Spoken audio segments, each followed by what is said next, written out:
The Cleaner, Episode 1, The List, by Gammelgaard Madsen, translated by Martin Ribe, narrated by Chris Jenkins for SAGA.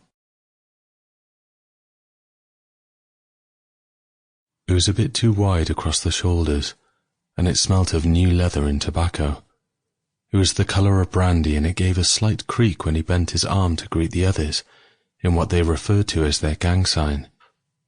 It involved first hitting their own chest with a fist, then bringing the index and middle fingers to their right temple, and then fist-bumping each other individually.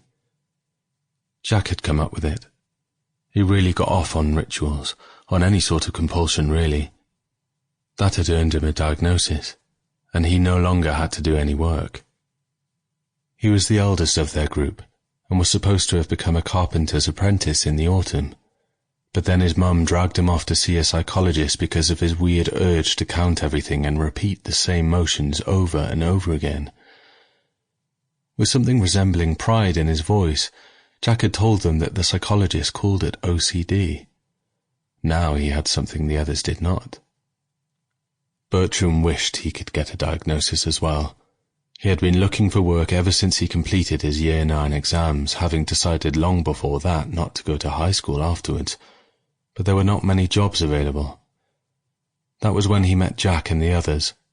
The Hawks, they called themselves.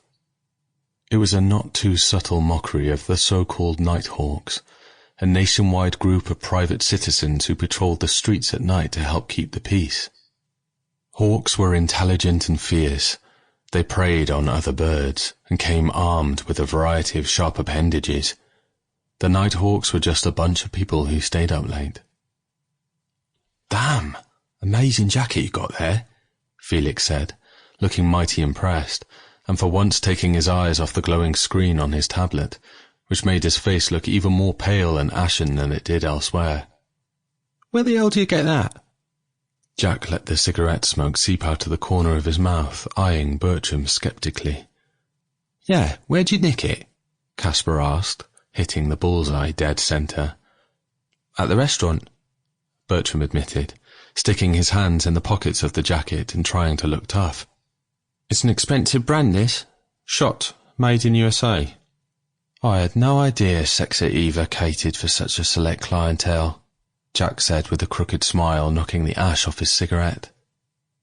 Bertram always got annoyed when Jack referred to Eva Mayer in that way. He never called her Mum. He thought that sounded childish.